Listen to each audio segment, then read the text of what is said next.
Good morning. सकाळची 6:15 वाजले.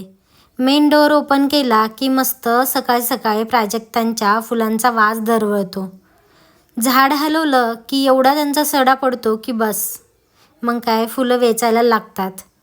ही फुलं वेचणं म्हणजे एक प्रकारची थेरपीच म्हणावी. फुलं वेचताना कुठलाच मनात विचार येत नाही आणि एकदम प्रसन्न होऊन फुलं वेचली जातात. सकाळ जर या पद्धतीने होत असेल तर किती ते ऑर्गॅनिक जीवन आहे असं म्हणायला हरकत नाही. आणि आज बघितलं सोनचाफ्याला 1-2च फुलं होती, पण ती हाताला येत नसल्यामुळं मी काही तोडू शकली नाही. ह्या फुलाचं नाव काय मला आजपर्यंत कळालं नाही, पण जशी जशी फुलतात तशी तशी मी तोडायला लागते.